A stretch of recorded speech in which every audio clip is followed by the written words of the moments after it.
Para Iniciativa Ciudadana de la Justicia, es un honor tenerlos en este quinto conversatorio denominado Etapa Preparatoria, Evaluación de los Jueces de Investigación Preparatoria.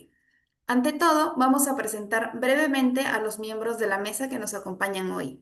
Como expositor, contamos con la participación del doctor Gonzalo del Río Labarte, abogado por la Pontificia Universidad Católica del Perú y doctor en Derecho por la Universidad de Alicante, con una destacada trayectoria en temas de derecho penal empresarial y cumplimiento corporativo. Actualmente se desempeña como socio de la firma legal Hernández y Cía. Dentro de los panelistas intervinientes, tengo el agrado de presentar al doctor Francisco Celis Mendoza Ayma, quien es abogado por la Universidad Nacional de San Agustín de Arequipa, doctor en Derecho por la misma casa de estudios. Se desempeña como docente de pre y posgrado en diferentes universidades del país y actualmente es juez superior de la Corte Superior Nacional de Justicia Penal Especializada. También contamos con la participación del doctor César Goicoechea Jiménez. Él es abogado por la Universidad Católica Santo Toribio de Mogrovejo y actualmente es fiscal adjunto provincial de la Fiscalía Especializada en Delitos de Violencia contra la Mujer y los integrantes del grupo familiar de Paita. Además, también participa con nosotros como panelista el doctor Paul Ruiz Cervera, quien es abogado por la Universidad Católica Santo Toribio de Mogrovejo, magíster en Derecho Constitucional por la Pontificia Universidad Católica del Perú y actualmente es abogado senior del área penal del estudio Benítez Vargas Yugás. Bienvenidos a todos. Muchas gracias, Nicole. Para Iniciativa Ciudadana está conformada por un grupo de profesores y abogados buscando hacer propuestas y someter a debate algunos temas importantes. El otro día conversábamos con un experto chileno y nos decía que la aspiración de ellos es que llegue un 20% a juicio y que lo demás se queda en el camino, en la fiscalía y a una serie de salidas. Creo que no tenemos la estadística de cuánto llega a juicio en Perú, pero creo que es al revés. Ha habido mucha crítica contra los jueces de investigación preparatoria. En algunas audiencias incluso se ha hablado de que prácticamente son mesas de parte y todo pasa a juicio sin mayor control. Creo que le agradecemos al doctor Gonzalo del Río, que Gonzalo tan luego le comunicamos, le interesa mucho el tema, ha hecho varias investigaciones sobre prisión preventiva y creo etapa intermedia también. Dejamos a Gonzalo con 45 minutos, una hora aproximadamente.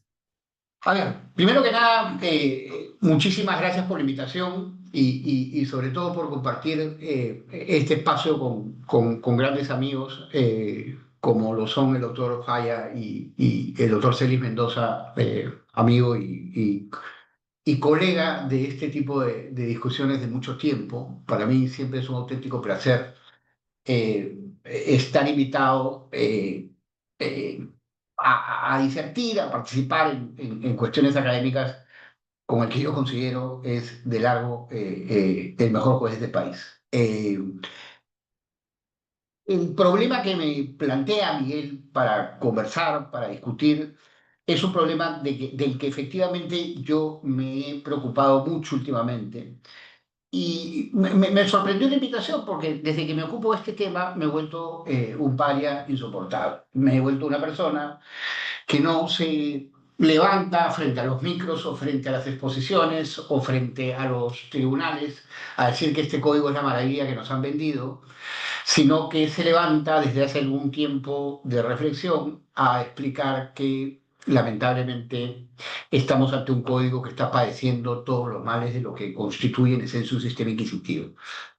Eh, eh, yo en un prólogo que me pidieron hacer sobre la prisión preventiva hablaba de la fábula del rey desnudo, explicando cómo, como sucedía con el rey desnudo, eh, eh, estamos frente a esta situación donde quien critica el código es una suerte de antisistema. Yo soy un antisistema hace mucho tiempo, a mucha honra, y lo soy desde la perspectiva de algo que no me hace más inteligente que nadie, ni más estudioso que nadie, ni más conocedor que nadie. Es cierto que yo me he puesto a investigar y que varios de los que me critican no se han puesto a investigar, pero más allá de esa cuestión, que es una mera cuestión de orden anecdótico, yo soy un convencido que cuando las cosas no funcionan hay que criticarlas. quienes tenemos un poco más de edad, yo ya no soy tan joven, y el doctor Falla puede estar de acuerdo conmigo en esto, recordaremos que la dogmática en nuestros tiempos, en aquellos tiempos que había el tan vilipendiado Código de Procedimientos Penales de 1940, nos dedicábamos a criticar el sistema. Y esa crítica del sistema construyó el nuevo Código Procesal Penal. Lo que sucedió es que cuando aparece el nuevo Código Procesal Penal, aparecen asociados a él un conjunto de cursos que había que repartir. Varios me los repartieron a mí, no tengo ningún problema en decirlo, porque me volví un especialista en la materia, porque fui la primera persona en hacer un doctorado en Derecho Procesal Penal post-código. De hecho, yo empecé mi doctorado en el año 2004. Y lo que se convirtió esto es en la fábula de Reyes y Desnudo, nadie puede criticar este sistema perfecto. Bueno, perfecto no es. Y si a mí hoy el día de hoy me preguntan cuál sistema es mejor, miren, yo tengo mis dudas. Tengo mis dudas bajo la premisa de que este código cometió un error terrible, que es uno de los errores que vamos a desarrollar en esta disertación y que tiene que ver, sin lugar a dudas, con el no control de la formalización de la investigación preparatoria. Ese fue el primer gran error que convirtió a este código en un código que dista muchísimo de ser, no sé cómo lo quieran llamar, un código acusatorio con tendencia adversarial y, y tirabuzón del sistema angloamericano. Eso no existe, nunca ha existido en nuestro país. Nunca va a existir un sistema acusatorio adversarial donde el fiscal realice una investigación eh, sobre la cual no hay ningún control judicial, o el control judicial es mínimo, o el control judicial que se propone en la realidad no se ejecuta, que es el problema que vamos a hablar ahora. Eh, eh, eh, ya de la Oliva decía hace muchos años, cuando se discutía en España hace 25 años, si se trasladaba o no la instrucción judicial, que es el equivalente, la instrucción, que es el equivalente a una investigación. En España hace muchos años se discute si la investigación tenía que dotársele o dársela al Fiscalía, al Ministerio Público, al Ministerio Fiscal en el caso de España. Y ya la Oliva decía hace muchos años, que el problema no era quién se la da, las arbitrariedades podían venir desde cualquier sector, sino que el problema era lo que ya Roxin habla hace muchos años en su manual de Derecho Procesal, que la definición del ámbito y de la calidad democrática de un sistema procesal penal, sobre todo en investigación preparatoria, es el sistema de pesos y contrapesos que hay dentro de la investigación preparatoria. El sistema de pesos y contrapesos que hoy no existe. Eh, me- me- Olga Fuentes, para mí una de las procesalistas de la actualidad más destacadas, catedrática de la Universidad de Elche y de la Universidad Miguel Hernández, y una de las discípulas del profesor José María Asensio Mellado, en el primer libro, ese celeste, no sé si recuerda, que se escribió sobre el proceso penal peruano, sobre la reforma del proceso penal peruano, en el que participaron el doctor Cuba, María Yolanda Doy, Fanny Quispe y muchos de los que eran los iniciadores de la reforma. eh, Ella ya apuntaba que una cuestión fundamental no era a quién se le otorgaba la investigación, sino otra vez cuál era la capacidad desde la perspectiva de un derecho de igualdad y un derecho de defensa de tener igualdad de armas en el ejercicio de la ejecución de la investigación preparatoria y desde luego del control de esta investigación preparatoria y desde luego desde la percepción y control del resultado de la investigación preparatoria. Si le dimos a la Fiscalía de Investigación, como era un mandato de la Constitución y cuestión con la que yo siempre estuve de acuerdo, no es el problema. El problema es haberle dado todo el poder y haber colocado a unos jueces de investigación preparatoria que algunos jueces, siempre hay que establecer la diferencia, pero hay un conjunto de jueces de investigación preparatoria, sobre todo un sistema que obviamente no voy a mencionar, en el que se han convertido en una auténtica mesa de pajas. Por lo tanto, primer problema, y acá vamos un poco en la línea de nuestra presentación, es que la discusión más fuerte que debió recibir el Código Procesal Penal, pero que no recibió, o la discusión más fuerte en la que venció la Fiscalía en esta suerte de, que además creo que hay que analizar en el futuro si tiene siempre sentido esto, en esta suerte de comisión multipartidaria, ¿no? Entre comillas, que realizó el proyecto del nuevo Código Procesal Penal. Si uno pregunta, y esto lo escuché por quien era secretario del proyecto, prácticamente la decisión de controlar la formalización de la investigación preparatoria se resolvió con una moneda. Básicamente se resolvió, no con una moneda, pero se resolvió porque el ministro de Justicia de aquella época, no me acuerdo ahora de su nombre, pero era del Frente Independiente Moralizador y había sido nombrado en el gobierno, dijo en qué se están ustedes atracando para que este código salga y dijo, no nos ponemos de acuerdo en el control de la formalización. Él, que no era un procesalista penal, desde luego, tomó la decisión y la decisión marcó el hito de un fracaso que para mí es absoluto. ¿Por qué el fracaso es absoluto? Porque el autoapertorio de instrucción era una potentísima garantía de defensa, pero sobre todo de elegibilidad de casos penales a ser sustanciados en el ámbito del sistema penal. Poder establecer que una formalización de la investigación. En esa época era la formalización de la denuncia, pero da igual. Lo que importa no es el nombre, sino es el concepto. El concepto que nosotros tenemos que recoger con la formalización de la investigación es el concepto de imputación formal. Ese es el fundamental. La imputación formal define el objeto de la investigación, que es mucho más importante que el objeto del proceso. Porque el objeto del proceso, el objeto propio de la acusación, aquello que define la acusación, ordena aquello que se realiza en la investigación. Le da orden y sentido, que llamamos ahora modernamente teoría del caso, la frase no me encanta, pero si quieren la pueden utilizar, le da orden y sentido a lo que ha desarrollado la investigación. Pero es el objeto de la investigación, la imputación formal, la que fija los límites de aquello que debe realizarse para obtener fuentes de prueba, medios de prueba y lo que finalmente serán pruebas. Pruebas en sentido estricto es lo que obtenemos en la investigación. En un contexto donde la imputación formal, es decir, donde ese objeto de investigación no se controla, el fiscal puede realizar investigaciones como las que conocemos hoy. Podemos hablar de ellas, ¿no es cierto? Usted será investigado por lavado de activos porque tiene plata.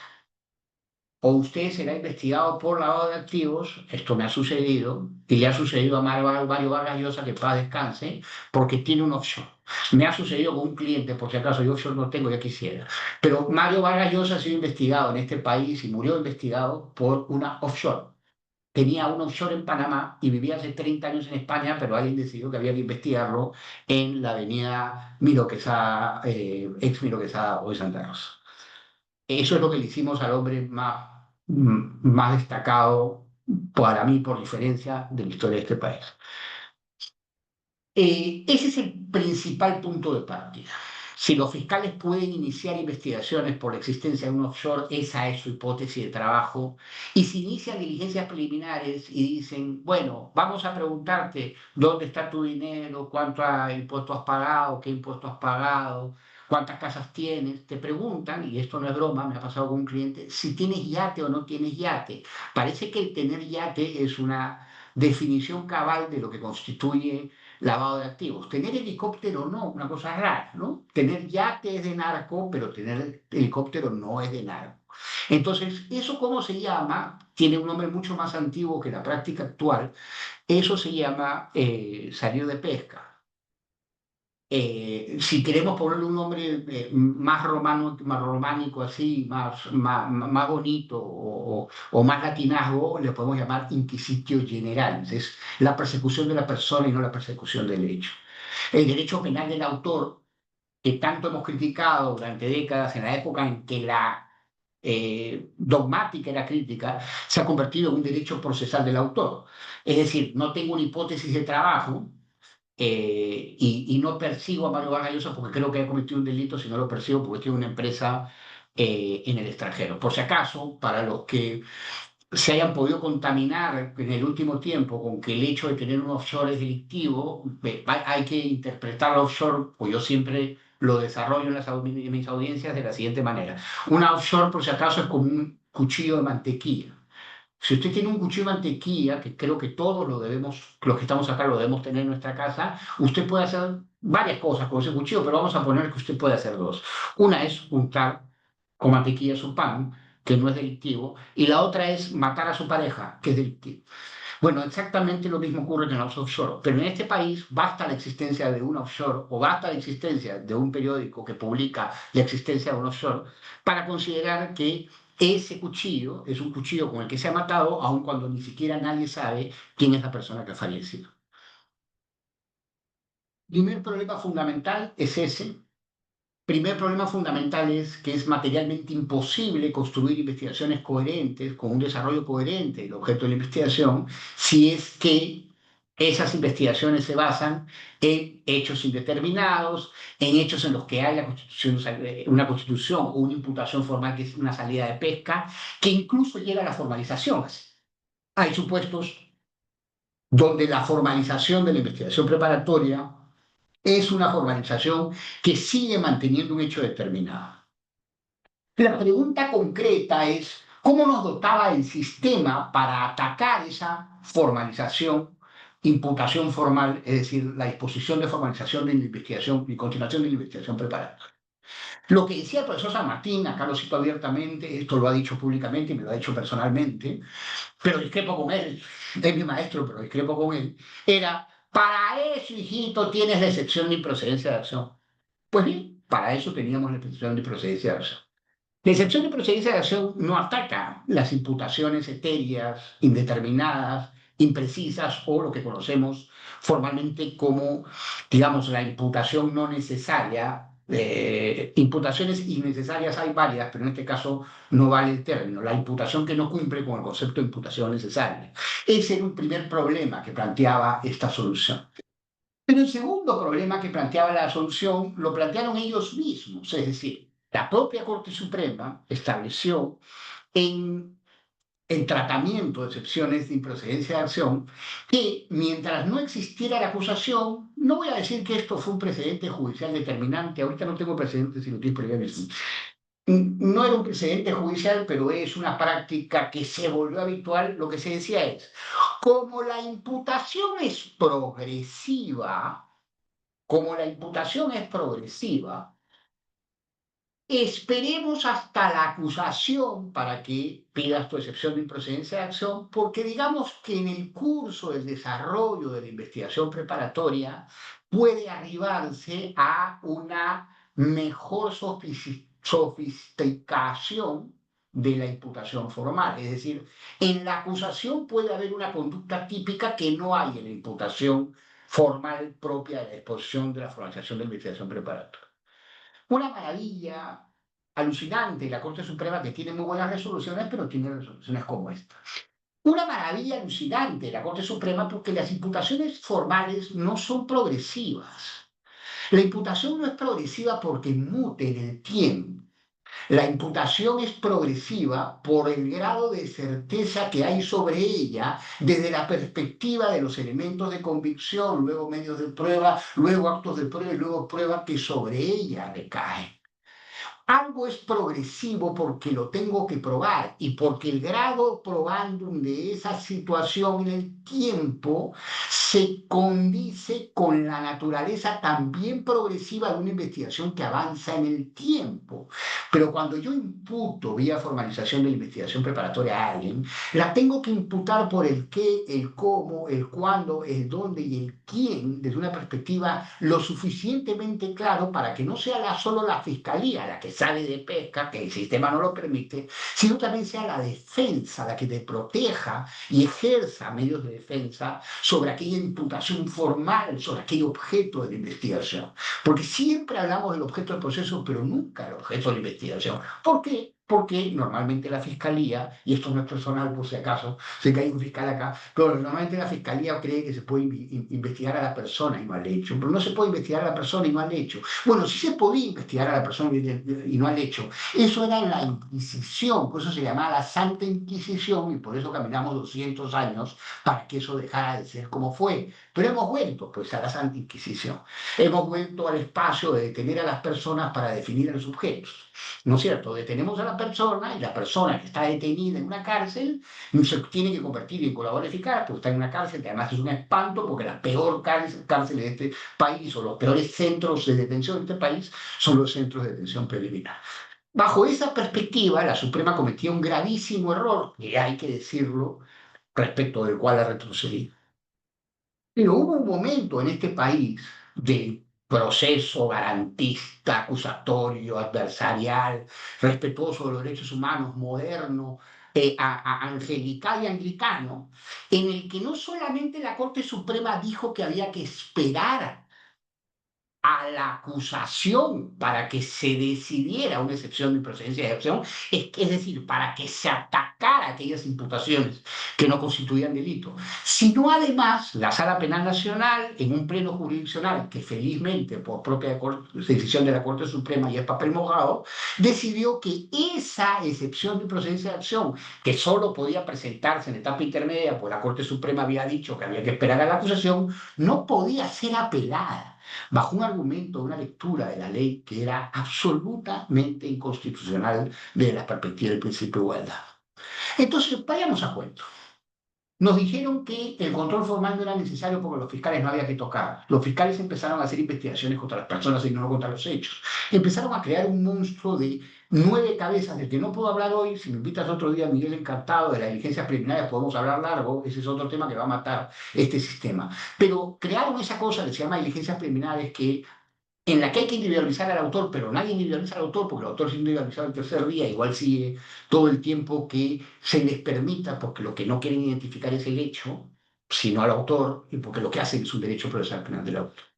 Pero además nos dijeron que esa formalización de la investigación preparatoria, que normalmente viene con PP cuando es un caso emblemático, tampoco sé que es un caso emblemático, 20 años dedicados al estudio del derecho procesal, 4 de doctorado, 11 años de estudio, 15 de haber sido profesor, no tengo idea que es un caso emblemático, pero en este país es mucho más importante hablar de casos emblemáticos que de la teoría del proceso. De la alquilería los fiscales no hablan, los fiscales hablan de los casos emblemáticos.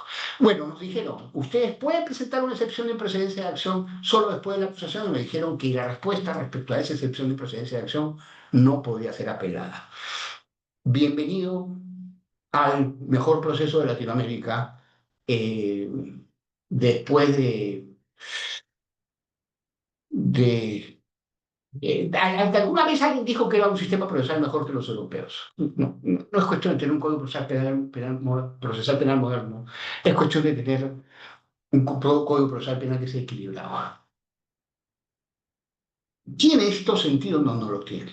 No lo tiene porque lamentablemente llegan a la etapa intermedia casos atípicos, imputaciones que no cumplen con el principio de imputación necesaria, porque además esto, es decir, la absoluta ausencia de control desde la investigación a la etapa intermedia de la imputación, permite investigaciones demasiado abiertas.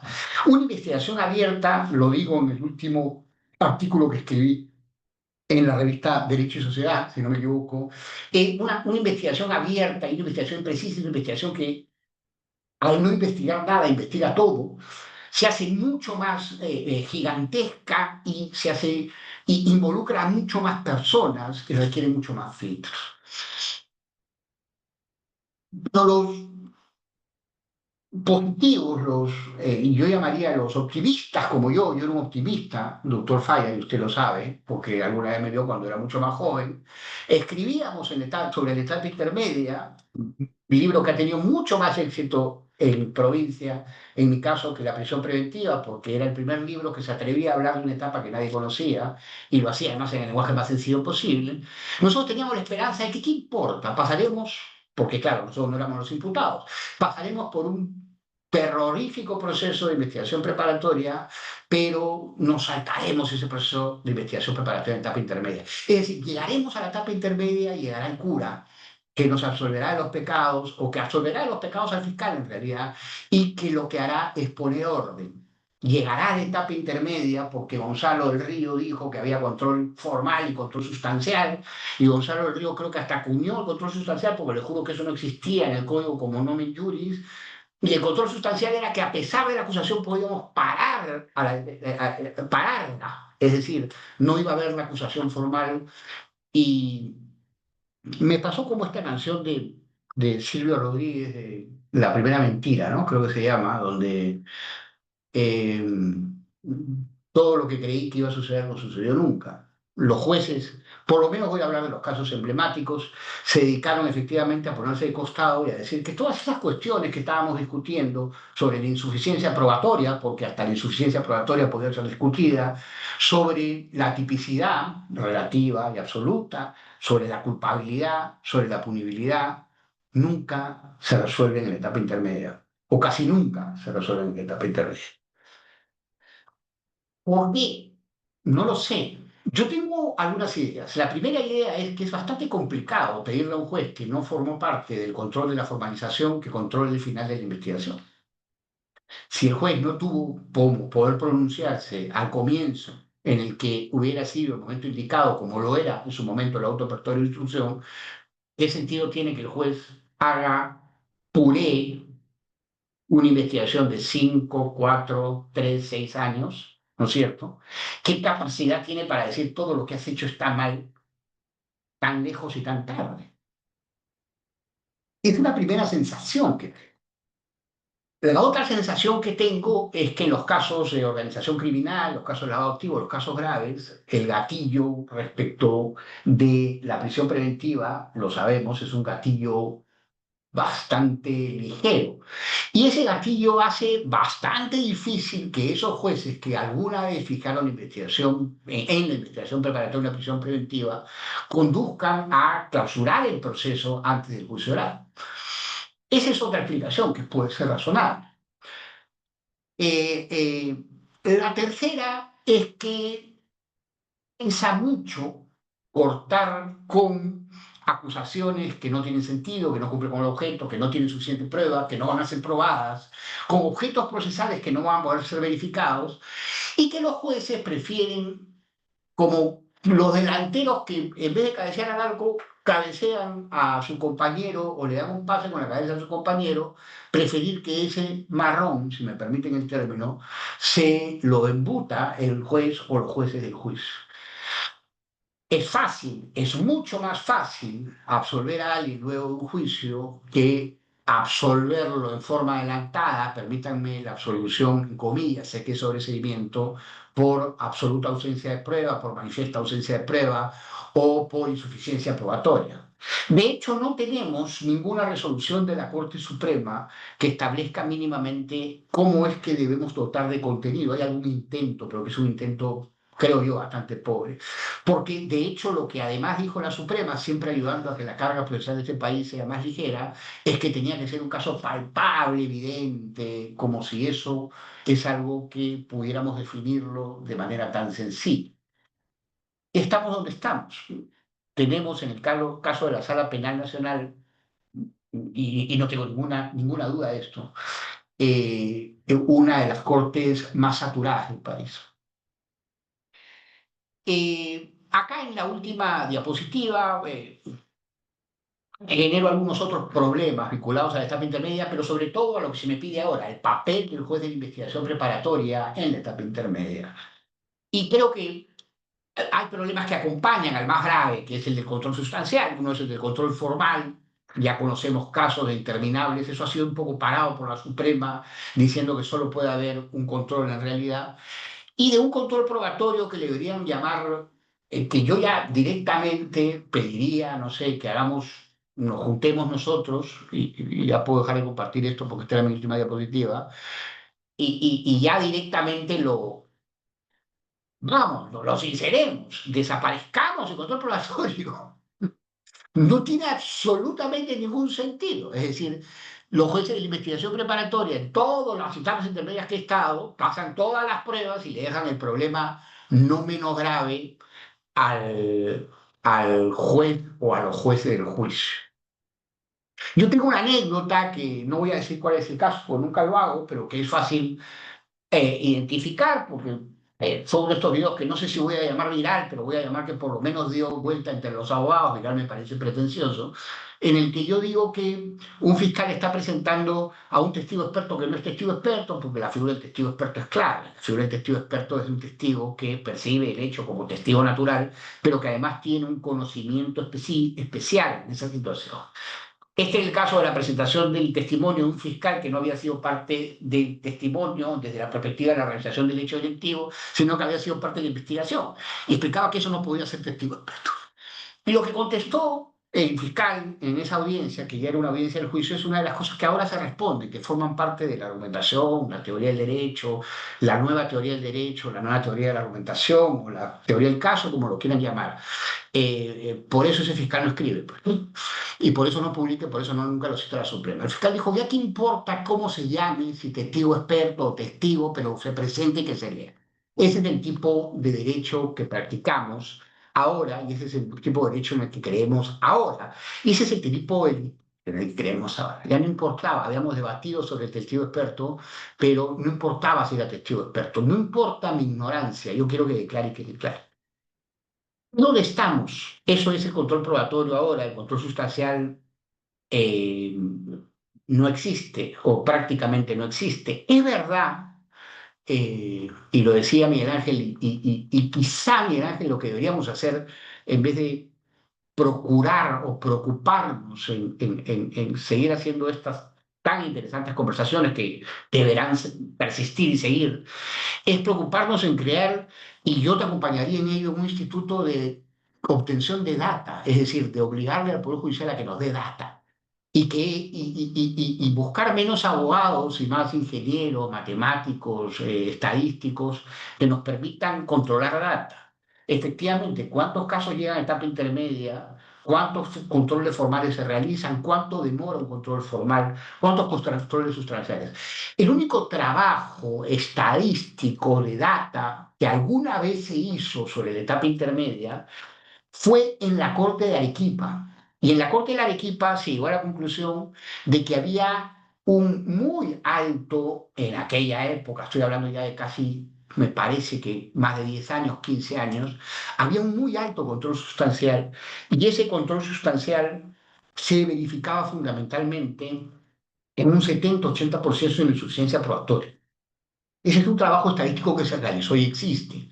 Decía un juez que salió a declarar hace poco, eh, cuestionando abogados, porque ahora eso es lo nuevo, los jueces salen en la televisión para criticar a los abogados. Yo alucino con el país en el que estamos viviendo, era al revés, de eso se trataba la democracia, pero un juez que además salió a criticar a dos amigos decía que ahora se está levantando data, supongo que se la están pidiendo, y supongo que está en serios problemas, porque cuando le pidan la data se va a dar cuenta que su labor de juez de investigación preparatoria ha sido realmente ineficiente, es decir, por lo menos desde la perspectiva de la etapa intermedia, todo lo que se investigó ha ido a juicio. Y si todo lo que investigó ha ido a juicio, francamente lo que habría que pensar es si sirve, si esta etapa sirve. Vamos, o sea, pongámonos serios y empezamos a ser pragmáticos. El doctor Almanza, a quien respeto y admiro, la otra vez decía que en Bolivia ya ni hay, que qué tal si en Perú no hay, vamos a hacer como Bolivia. Esas son el tipo de discusiones que estamos teniendo. Oye, la etapa intermedia no sirve. ¿A quién se le ocurrió? Se le ocurrió a un conjunto de personas que creían que la ley penal del banquillo, que se desarrolló Carneluti hace más de 100 años, era una forma de entender y comprender que una persona debe ser protegida en su presunción de inocencia mucho más allá de dictarle una prisión preventiva o incluso una condena, sino que no debe ser sometida a juicio cuando ese juicio se funda en hechos, pruebas, en hechos atípicos o en pruebas insuficientes. La etapa intermedia se construyó para que los procesos de juicio oral fueran eficientes, fueran ágiles, fueran expeditivos y donde se pudiera definir no solamente qué persona había que acusar, condenar, absolverse en el caso, sino respecto de qué pruebas y cuál era el marco probatorio, el marco de discusión argumental que tenía que realizarse sobre las pruebas en cuestión para la definición del tipo penal de que se acusaba al imputado o a los imputados. La etapa intermedia se construyó como un filtro para evitar juicios orales innecesarios, para resolver la carga probatoria de los jueces del juicio, que hoy ya no te reciben para hablar porque no tienen tiempo para ello, porque tienen audiencias 5 días de la semana. Y porque tienen audiencias de 8 horas, 5 días de la semana, normalmente, esto ocurre en la Sala Penal Nacional, y esto lo he preguntado y es una data que tengo, básicamente dedican 5 días de la semana para dirigir 2 juicios. Es decir, cada juzgado colegiado de la Sala Penal Nacional lleva 2 juicios al año. Eh, ¿Qué pasó con la Sala Penal Nacional? Que ha fracasado. No puede ver un solo proceso de organización criminal en menos de que 7 años, 8. La proyección del doctor César Azabache, distinguido profesor y procesalista, y uno de mis maestros, de hecho, del juicio conocido como casos Cauteles, en el que yo participo, lo digo expresamente, hago el disclosure, la proyección de la duración de ese proceso es de 22 años, creo. A ver, pero vamos a decir una cosa más respecto de ese caso. No es verdad que patrocinen el juicio oral. ¿Saben por qué? Porque el juicio oral fue declarado nulo. ¿Y saben por qué fue declarado nulo? Porque no solamente los jueces de la etapa intermedia no realizan la función que tienen que realizar, cuando la tienen que realizar, que no es siempre, desde luego, de realizar un control de la acusación en aquellos casos que son atípicos, no cumplen con juicios de punibilidad ni culpabilidad y sobre todo con los supuestos más determinantes de la insuficiencia probatoria. Lo que también tiene que hacer, de acuerdo al Código Procesal Penal, y usted lo sabe mejor que yo, no soy muy de citar normas porque sé que estoy entre un público entendido y ustedes sabrán cuál es la norma a la que me refiero, es lo que tiene que ver con la correlación entre la disposición de formalización de investigación preparatoria y la acusación. Es decir, así como debe haber una correlación entre aquello que sentencio y aquello que juzgo y aquello que investigo, tiene que haber una correlación en aquello que investigo y aquello que acuso. Bueno, no solamente no se realiza un control sustancial en nuestro país, sino que el caso Cocteles es uno de los ejemplos, no es el único, a ese caso se le aplica un precedente ya resuelto por el Tribunal Constitucional en la sentencia conocida como caso Klimper, de que se le permite a la Fiscalía, en esto de que el juez nunca controla la imputación en ninguna de sus manifestaciones, introducir hechos en la acusación que no fueron materia de investigación.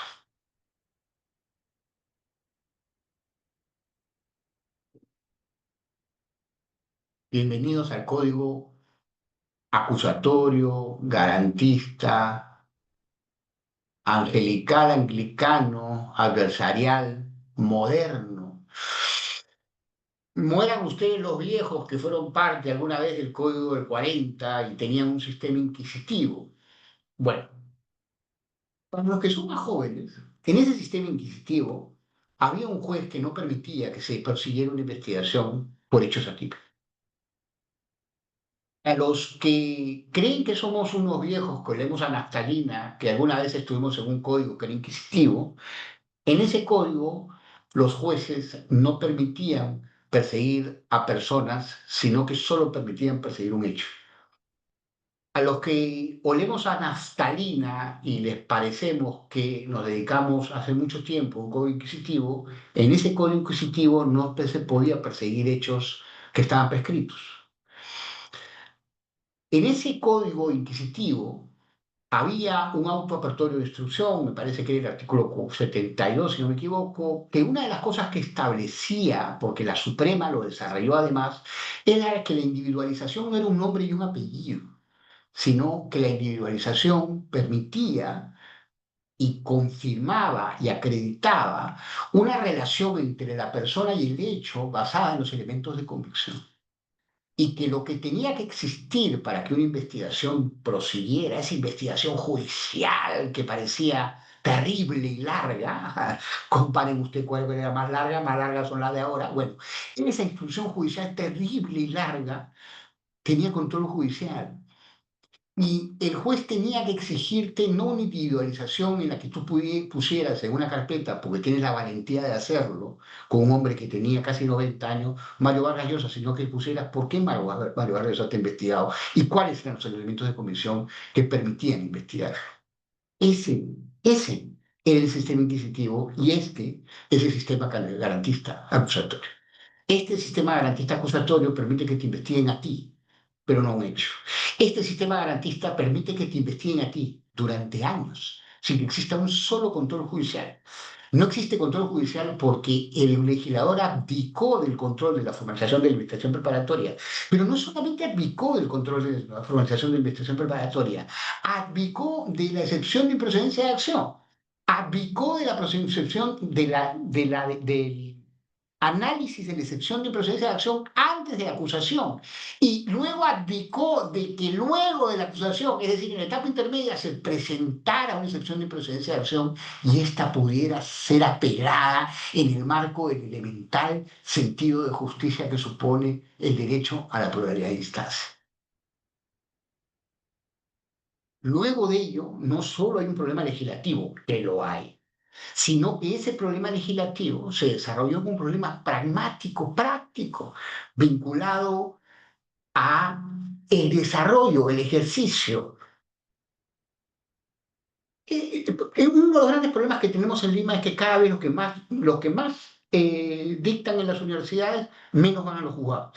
Probablemente haya que replantear eso, porque no es solamente un problema legislativo, que lo hay, sino que el problema es práctico. No solamente se abdicó de un control de la formalización de administración preparatoria, se abdicó, esto vía legislativa, vía jurisprudencial, se abdicó de una lectura y análisis de una excepción de procedencia de acción antes de la acusación y se abdicó en un pleno jurisdiccional, no sé si llamarlo jurisprudencial, llámenlo como quieran, de la apelación, es decir, de la impugnación de la resolución de la negatoria o una excepción de procedencia de acción. No, no, no. Además de ello, los jueces se subieron al caballo inquisitivo, porque así hay que llamarlo, y decidieron que toda acusación tiene que ir a juicio. Decidieron que el control sustancial era una fábula. El control sustancial era papel muerto, letra muerta, que no servía para nada, que el legislador se lo hubiera podido ahorrar porque no iba a ser aplicado. Que la insuficiencia probatoria para la Corte Suprema era certeza probatoria, de lo contrario, no sé bajo qué, ni cuándo, ni dónde sacaron eso. Pero además de todo esto, si esto no los deprime lo suficiente, discúlpeme la sinceridad y la honestidad, estamos, por lo menos en el ámbito de las relaciones criminales o de los delitos complejos, que son los delitos de mayor envergadura e importancia en una sociedad, no casos emblemáticos, eso no sé qué es. Los delitos de mayor envergadura e importancia en una sociedad son el lavado de activos, la organización criminal y los delitos violentos como la extorsión, etcétera, y eso no tengo que explicarlo, lo sabe cualquiera que haya estado en primer año de derecho. No solamente se abdicó de cualquier control, sino que se logró un récord absoluto, alucinante, incomparable de la duración de la etapa intermedia. Aquello que tenía que servir filtro y no sirve como filtro, tiene un problema peor. No hace nada, pero dura mucho. Tenemos al día de hoy, por larga diferencia, la etapa intermedia más larga del mundo. Tenemos una etapa intermedia que nadie esperaba que dure 3 meses, pero resulta que dura un año en el ámbito de la criminalidad organizada si somos buenas gentes. Hay etapas intermedias de 2 años. Yo hace 3 años estoy en la etapa intermedia. ¿Qué fue lo que hicimos mal? Seguramente lo hicimos todos.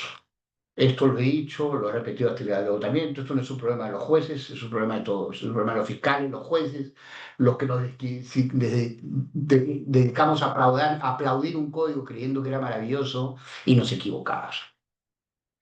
Eh, si el futuro no cambia y si la etapa intermedia no cumple el objetivo de filtrar acusaciones innecesarias, Si el proceso penal no se resuelve desde una perspectiva de limpiar del sistema casos que no tienen sentido, casos atípicos, casos con imputaciones mal construidas, si llegamos a juicio sin pruebas, o lo que es peor, con pruebas que no son pruebas, que eso también está pasando, o con pruebas ilícitas, con imputaciones indeterminadas, el sistema habrá fracasado por completo.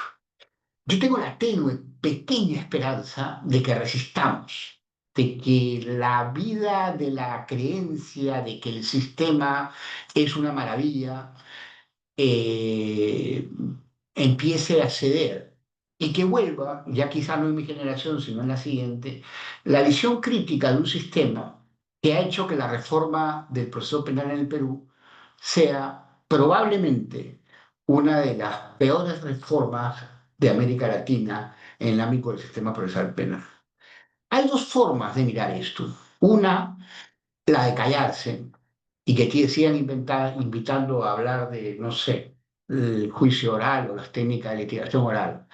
La otra es la de morir peleando porque exista un mínimo de justicia en un sistema que cada día se vuelve un poco más un monstruo de 7 cabezas contra el que es imposible luchar.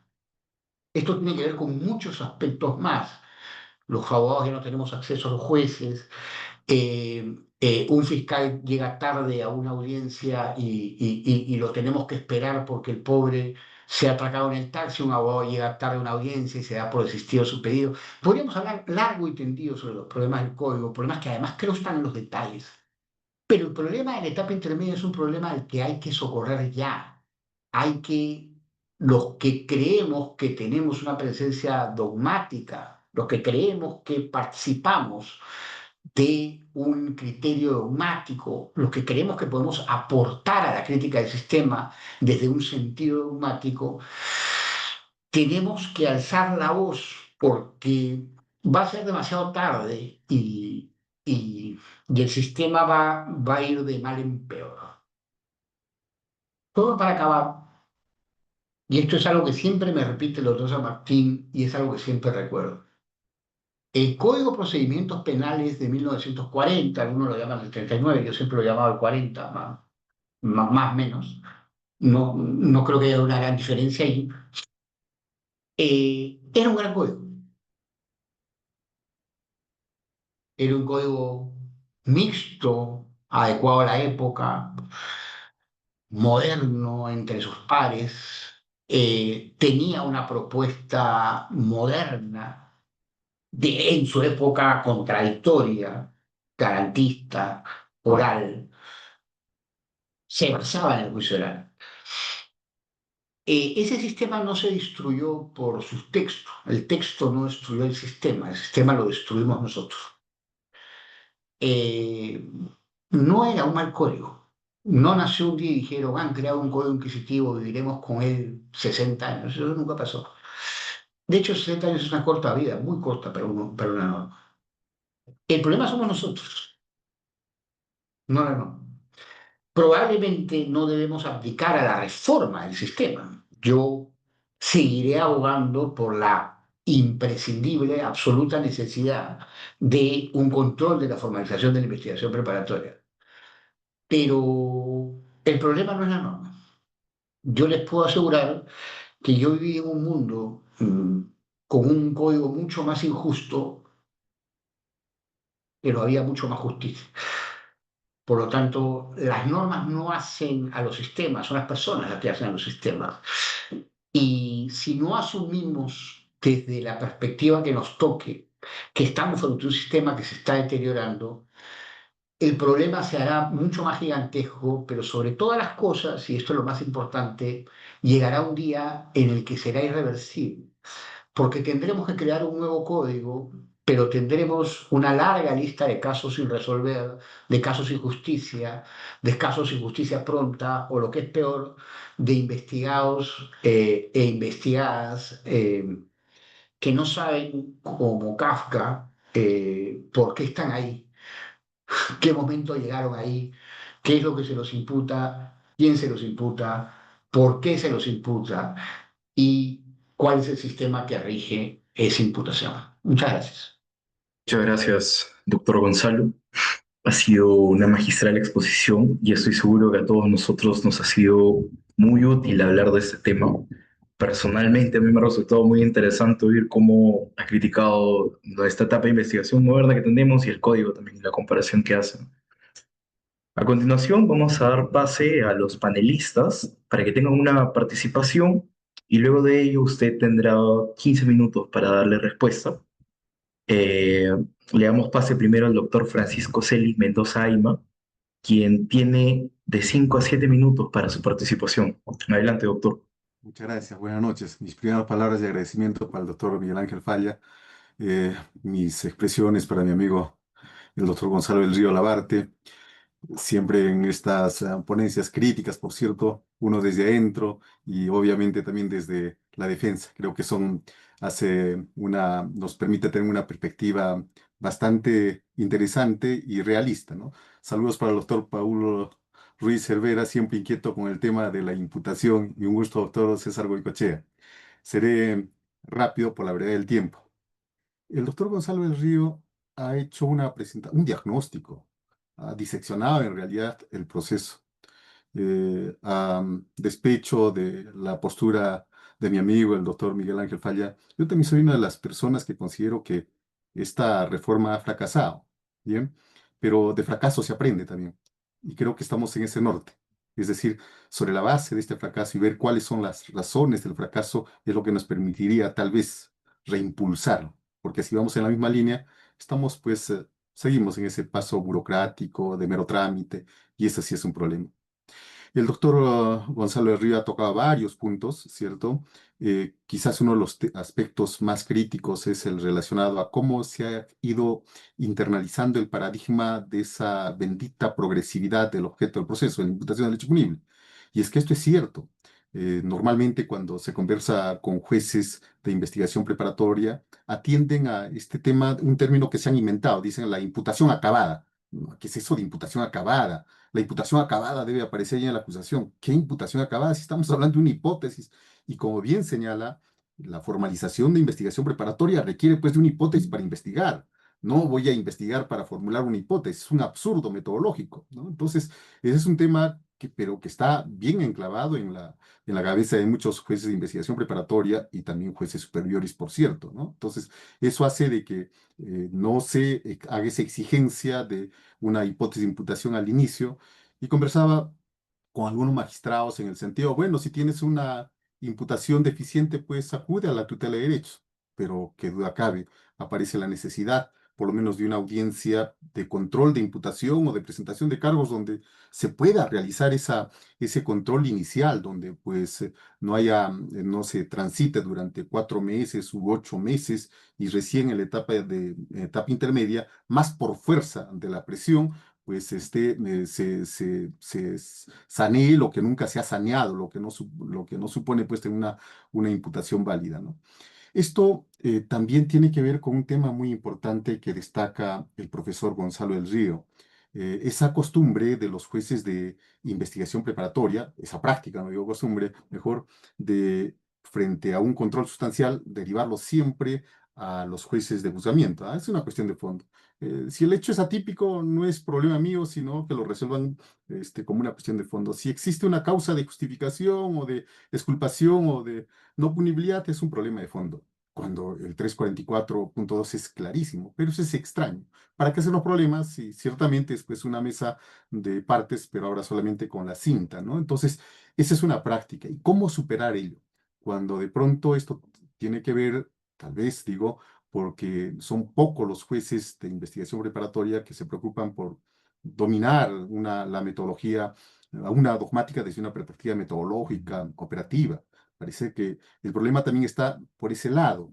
Y quizás esto tenga que ver también con la dirección de audiencia, desde una dirección de audiencia sujeta a una revisión formal de los requisitos del 349, sin poner atención en el 344, donde la dirección de audiencia se agota simplemente en el tránsito puramente formal. En una oportunidad, el doctor Percy García Cabero hacía referencia a cómo en realidad se trataba de una etapa de mero trámite cuando el señor fiscal reproducía verbalmente las extensas hojas de una acusación durante cerca de 3 horas. Es decir, ¿de qué se trata? Simplemente de ganar tiempo, de dejar transcurrir el tiempo para luego diferir la audiencia para la próxima semana y así transcurrir, como bien dice Gonzalo, un año. Entonces es un problema de dirección de audiencia y no voy a dirigir bien una audiencia si no tengo una idea clara, por lo menos de los fundamentos o de los presupuestos procesales o de las condiciones de la acción, y menos de una metodología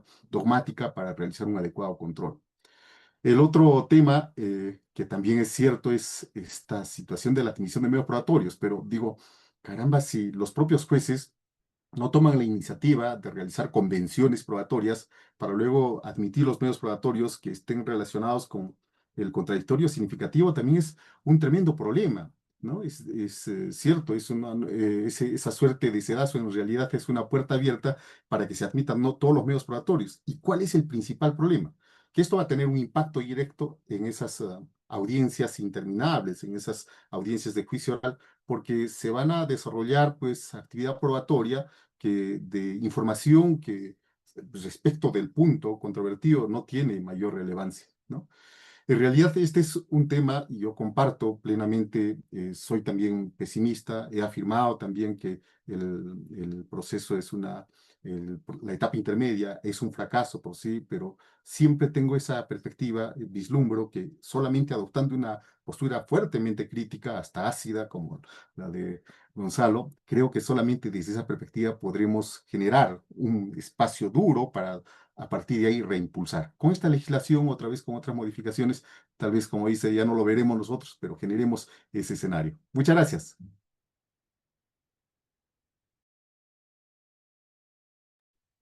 Muchas gracias, doctor.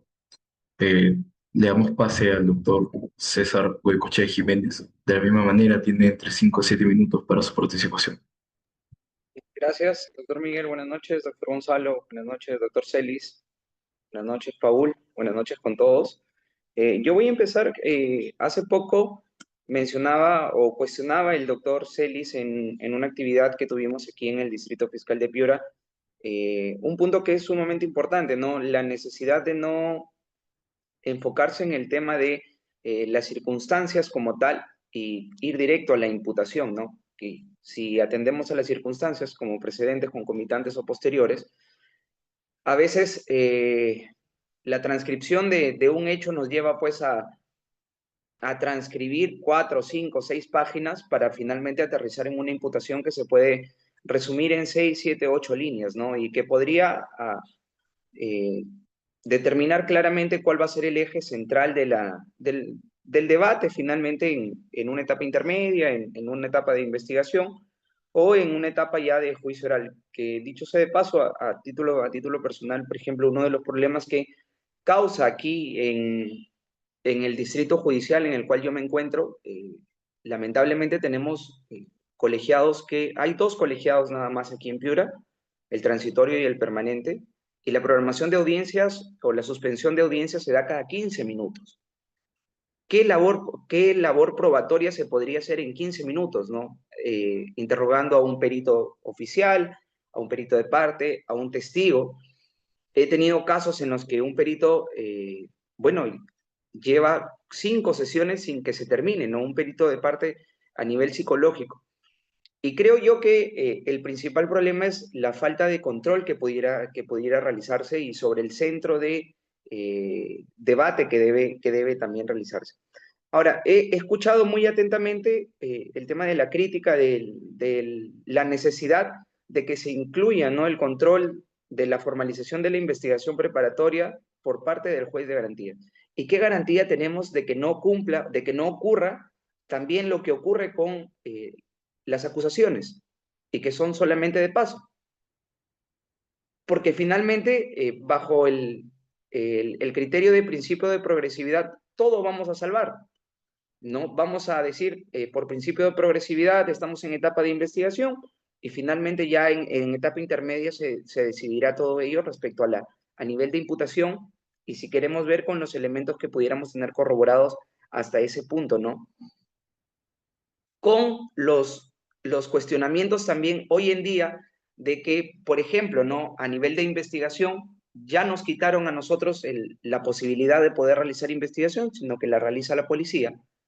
Y que fue también en algún momento un cuestionamiento, ¿no? ¿Cómo garantizamos que efectivamente los efectivos policiales que no tengan esa capacidad para poder determinar cuál es la finalidad de la investigación o qué es lo que se busca en la investigación, realmente cumplan con la labor y no estemos ante una reiterancia de actos de investigación que a la larga también pues se encuentra prohibida dentro del ámbito procesal, ¿no?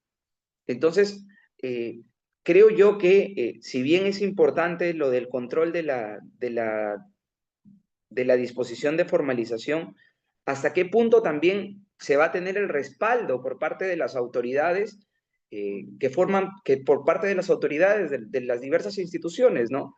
Lo que tenemos hoy en día, cuando un efectivo policial brinda o en el ejercicio de su función realiza un operativo, una intervención, sale todo el comando a respaldarlo. Cuando da una libertad a un juez, ¿alguien del Poder Judicial sale a respaldarlo? Cuando un fiscal no se opone a, digámoslo así, a una excepción que se pudiera plantear, ¿alguien sale a respaldarlo? Creo yo que más es el temor por no perder el trabajo también. A este punto también podemos llegar.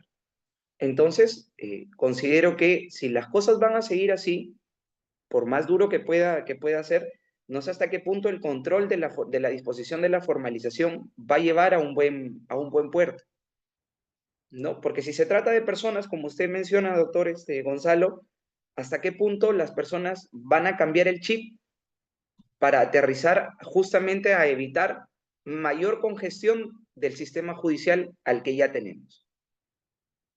El control de los datos que se propone también, ¿no? Solamente ver cuántas excepciones de improcedencia de acción se pueden haber declarado fundadas en un juzgado de investigación preparatoria y a lo mucho podremos tener 3 o 4 al año dentro de un determinado juzgado. Y no vamos a tener más.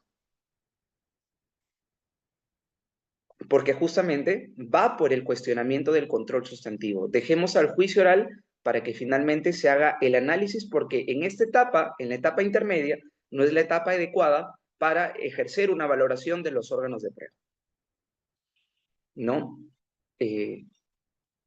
Considero que, si bien es cierto, y ya para cerrar la idea, sí resultaría necesaria, ¿no? Un control de la disposición de la formalización de la investigación preparatoria. Ya hace algunos años lo conversaba con algunos de mis jefes cuando yo era asistente en el Distrito Fiscal de Piura, ¿no? Al día de hoy, en la realidad, no le veo un futuro esperanzador a que finalmente cumpla la finalidad que tanto se anhela como en la etapa intermedia. Va a seguir siendo de paso porque no va a haber un control real, en principio, por parte del personal fiscal o por parte de los asistentes, que muchas veces son los asistentes que realizan las proyecciones de las disposiciones de formalización de la investigación preparatoria. Y en segundo término, no va a haber un mayor control por parte de los jueces de investigación preparatoria propiamente o de la etapa intermedia. Gracias. Muchas gracias, doctor Celso. Le vamos a dar pase ahora al doctor Paul Ruiz para que tenga su participación. De mismo modo, tiene entre 5 a 7 minutos. Por favor, doctor, adelante. Muchas gracias. ¿Se me escucha bien? Sí, se lo escucha bien. Sí. Ok, muchísimas gracias. Doctor Miguel, doctor Gonzalo, doctor Celis, César, ¿cómo están? Muy buenas tardes, bueno, ya muy buenas noches, saludos desde Colombia. Hoy estoy desde la tierra de mi esposa, un poco compartiendo con ustedes un tema que creo yo nos trae muchas reflexiones. Comparto gran parte de las ideas del doctor Gonzalo del Río.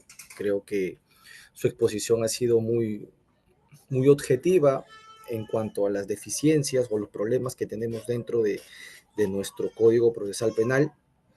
Yo creo que él define muy bien los problemas judiciales que se tienen respecto al control de la imputación, pero yo quería agregar ahí un tema adicional respecto a este tema, pero quizás retrocediendo un poco a la etapa preliminar de la investigación.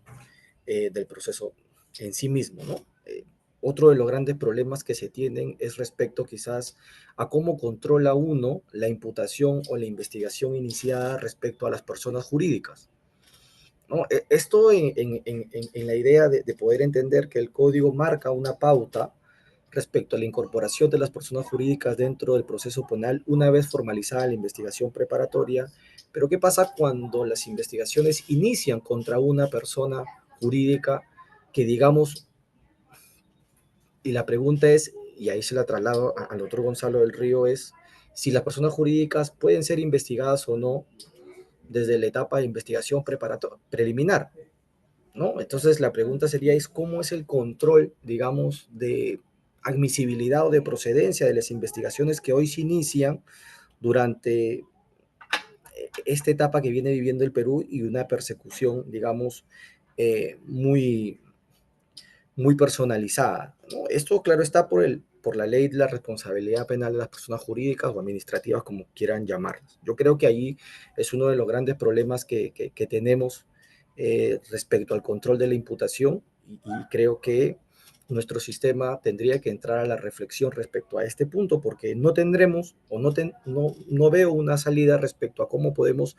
nosotros decirle al fiscal si es que claramente su investigación o la imputación que está realizando contra una persona jurídica es válida. ¿Cómo sería el medio para poder nosotros estar presentes en la investigación? Si podríamos o no plantear algún control de tutela, digamos, en esas etapas, ¿no? Más aún si decía que el código entabla una posición respecto a la incorporación formal de las personas jurídicas dentro del proceso penal. El otro tema que también me parece muy relevante es el tema del control de la imputación en las excepciones de improcedencia de acción. Recientemente la Corte Suprema ha establecido, no sé si un precedente, pero un criterio jurisprudencial que habla sobre los juicios valorativos de la imputación. Eso es importante, digamos, entenderlo para que los jueces también puedan marcar una pauta respecto a qué se debe entender por este juicio valorativo.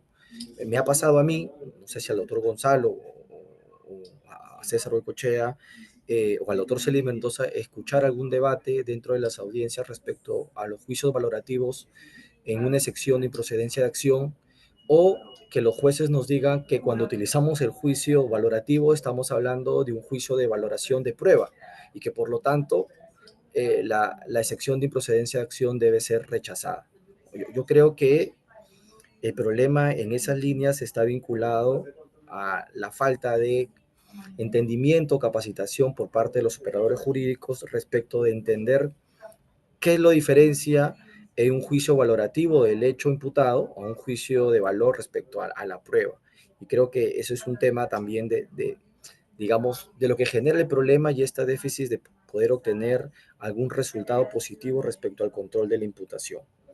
Y termino, creo yo, con un tema que también es sumamente relevante y es la distorsión procesal que ha venido teniendo nuestro Código Procesal Penal con las instituciones, ¿no? Y pongo un ejemplo muy puntual y es con el tema del control de plazos, ¿no? Que lo que ha generado en estas extensas investigaciones se materialicen también por los criterios que ha favorecido la Corte Suprema respecto a estas instituciones y las ha distorsionado porque ahora ya no tenemos solamente una investigación con un plazo legal que digamos sería el válido para poder tener una investigación razonable, pero sino que la Corte Suprema ahora nos dice que todos los actos de investigación posteriores al vencimiento del plazo están vinculados a un plazo impropio de la investigación. O sea, ha estructurado un plazo propio y un plazo impropio que el Código Procesal Penal no lo ha establecido de esa forma,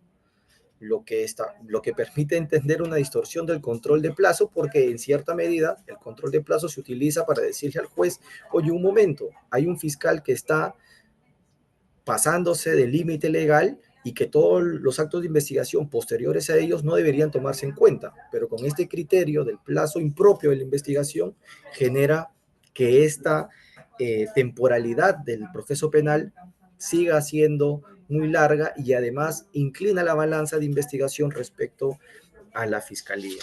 ¿no? Yo creo que sería interesante poder escuchar al doctor Gonzalo del Río respecto a estos problemas que quizás pueden tener sentido en una óptica de poder mantener un proceso penal correcto, ¿no? O quizás de algún cambio en el sistema como lo menciona él. Yo cierro con esto. En el 2015 visité Colombia, hablé con un magistrado que también estaba dentro de la reforma de este país y le pregunté qué es lo que teníamos que hacer en el Perú para poder generar un gran cambio. Lo que me dijo, y me pareció gracioso, pero ahora lo creo, me dijo, cambien a todos los jueces, cambien a todos los fiscales que han tenido un chip, como dice César Goicoechea, muy inquisitivo, porque si ellos no lo cambian, el sistema no va a mejorar. Y creo que en el país necesitamos, no sé si un cambio de jueces, de fiscales, pero que tengan una idea un poco más alineada a este sistema procesal que creo yo, manteniendo una línea correcta, tendríamos un mejor panorama.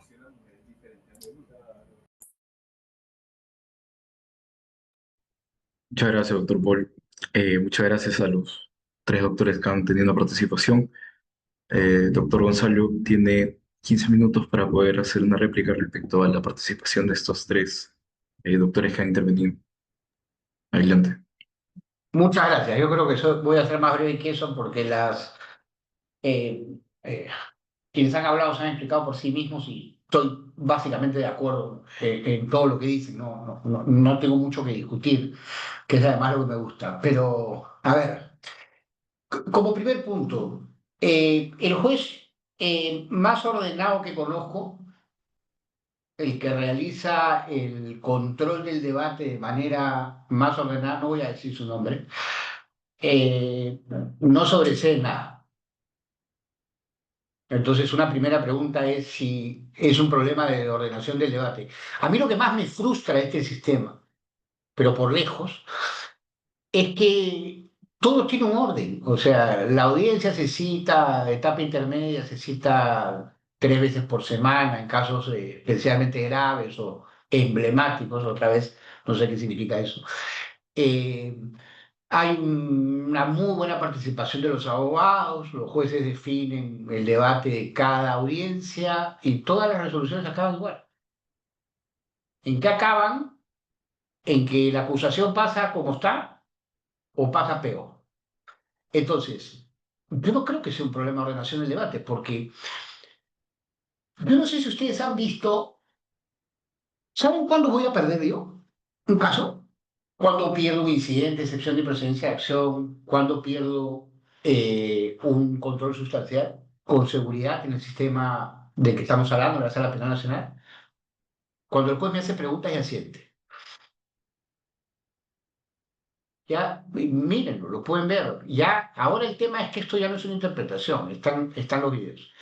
Entonces, uno con lo que se encuentra es con un juez que te hace preguntas, al fiscal no le hace ni una, y le respondes todas y resuelve contra.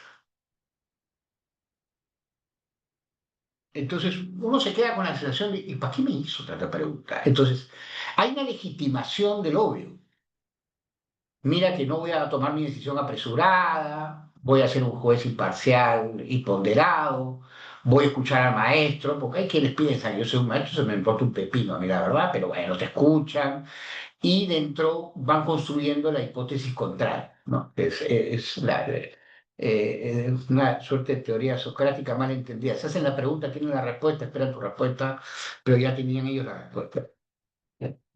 Entonces, yo no sé si el control de audiencia es un problema. Yo las audiencias las veo muy bien controladas. El problema es el resultado. Porque es el paripé, que los españoles utilizan el término paripé, nosotros utilizaríamos finta probablemente. No es la finta, es el ejercicio, el mise en scène en francés, ¿no? Es el ejercicio, el ritual para llegar al mismo sitio. Entonces, claro, eh, yo no veo descontroladas a las audiencias. Se logró un control, un orden y una experiencia, pero es muy fructífero. Había una época en la que nos teníamos que acreditar todos los días, ¿no? Y algún día, en algún acuerdo plenario que estábamos con el doctor Celi, yo dije, "Ya, pero no acrediten, son como 2 horas que se pierden". Y hasta logramos Se logró o logró el sistema dejar de acreditarse, hacer una acreditación vía virtual, que era lo más razonable. Las audiencias van bien, acá van mal. Y ese me parece que es un punto a tener en cuenta. Ustedes saben de quién estoy hablando, el juez más ordenado, súper ordenado, define el debate punto por punto, eh, clarifica, pregunta y resuelve siempre igual. Algo tiene que estar terriblemente podrido, porque seas un juez que resuelva siempre en la misma forma, pero terriblemente podrido. No hay sistema que justifique eso, pero pasa. Entonces, es como si se hubieran enamorado del ritual. Para mí no es un problema de los fiscales, ¿eh? Para mí es un problema de los jueces. Los fiscales tienen otros problemas en la investigación preparatoria, pero en la etapa intermedia el problema es el juez. Los que tienen que pagar son los jueces. Tienen allí la herramienta del sobreseimiento. Un segundo punto que comentaron tiene que ver con el control de la imputación formal, ¿no? La pregunta o la reflexión es honesta y es real, ¿no? ¿En verdad usted cree que el control de la formalización cambiaría todo? No, no creo. El control de la formalización para mí no es el punto de llegada, es el punto de partida. Yo estoy absolutamente convencido que aquello que queremos como sistema, yo no digo como porque hay que cambiar a todos los jueces, porque ya los cambiamos una vez y fue peor. Ya los cambiamos una vez y fue peor. ¿No? Yo lo que creo que hay que cambiar es la mentalidad, pero es un buen punto de partida el cambio de mentalidad del trato de la investigación preparatoria, del trato de la etapa intermedia. Yo te dije que fueras por acá, yo te dije que investigaras por allá. Pero si un juez, porque el control de la investigación, de la formalización de la investigación, el control de la imputación formal, que es lo que importa, la imputación formal es el concepto procesal.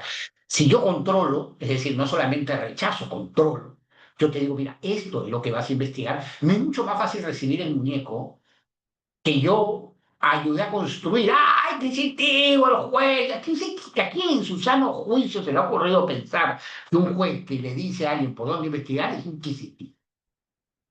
Investigar, ¿por dónde investigar? Pero creamos esas batallas de el fiscal es dueño de su investigación y el juez es de garantías. ¿De las garantías de quién? Voy a llamar razonablemente a los jueces de investigación preparatoria de este país jueces de garantías. El doctor César Martín, en el prólogo de mi libro, de la etapa intermedia, me critica, me dice, el juez de garantías eso no existe. Voy entendiendo por qué. Era, pues, yo demasiado optimista, por cierto. Juez de garantías de qué. ¿Alguien puede nombrarlo juez de garantías? Entonces ahora voy a insistir, voy a volver a pelearme con él y decir denuncio. Cagá, no, juez de garantías hay que ponerles, a ver si asumen su rol. ¿Qué hizo la Suprema con la tutela de derechos? ¿Qué hizo? La destrozó. Jueces que nunca en su vida han llevado una investigación preparatoria ni una etapa intermedia, asumieron desde la perspectiva teórica qué era lo que se tenía que discutir en la tutela y qué era lo que no se tenía que discutir. Gracias por nada. Gracias por nada, destruyeron el sistema. Entonces, la formalización de la investigación preparatoria y la correcta definición de la tutela como garantías de control del curso de la investigación no van a solucionarlo todo, ¿no? Créame, no se va a solucionar todo en un día, pero ayudaría mucho. Porque para convertirte en un juez de garantías y en un juez filtro, que es lo que corresponde al juez de la investigación preparatoria, sin duda hay que dotar de herramientas a ese juez. Y para mí el control de formalización de la investigación preparatoria es el punto de partida definitivo, porque acá se están realizando investigaciones que cuando le llegan a los jueces dicen, este monstruo ya tiene tantas cabezas, y yo no se las voy a quitar, y que lo resuelvan los juicios. Yo ya no entiendo ni por dónde empieza ni por dónde acaba esta investigación, porque claro, no han tenido un control. Otro dato que me parece importante en la experiencia chilena es no nombrar un juez por causa, ¿no? Porque claro, el juez de la causa, voy a citar un ejemplo, un caso que no he llevado, de Ollantumala se vuelve el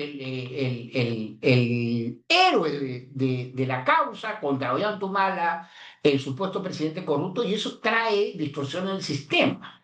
Esto que ha creado o que se ha creado en Chile, haciendo una correcta interpretación del juez natural, que supone que los jueces resuelven audiencias y no casos, y que los jueces de investigación preparatoria no están asignados a un caso, además de cumplir con criterios vinculados en su momento al uso de audiencias, que ahora con este sistema no sería tan problemático, curiosamente, pero que tenían que ver con una distribución de la carga de audiencias, porque ese fue el problema en virtud del cual se planteó, no solamente plantea un problema de correcta distribución del trabajo, sino que plantea mejores alternativas de que el juez que dictó la prisión preventiva, por ejemplo, no sea el juez de la etapa intermedia. Yo lo voy a nombrar con un nombre y apellido porque la resolución la emitió con un nombre y apellido y se la tendrá que comer por el resto de su vida con patatas porque nunca voy a dejar de hablar de esto. El juez Zúñiga emitió una resolución sosteniendo que no podía realizar un control sustancial de la acusación porque previamente ya había dictado una prisión preventiva. Ese fue su argumento. Ese fue su argumento. Yo tengo un amigo en España, cuyo nombre no voy a mencionar, que me mandó el video y me dijo, si esto existe en el Perú, ustedes están en la época de la cárcel. Y dijo que no podía, y que la Corte Suprema decía eso, porque además le encantaba decir que la Corte Suprema decía eso. La Corte Suprema nunca ha dicho eso. Entonces, otro punto importante de solución podría ser el del control de la imputación más entender que probablemente estemos frente a un escenario donde resulta sumamente lesivo que aquel que dictó medidas de coerción, y hablo de medidas de coerción, no solo la prisión preventiva, sea también el que tenga que decidir sobre el caso, porque va contracorriente de su decisión previa. Y me parece que es una solución más que posible.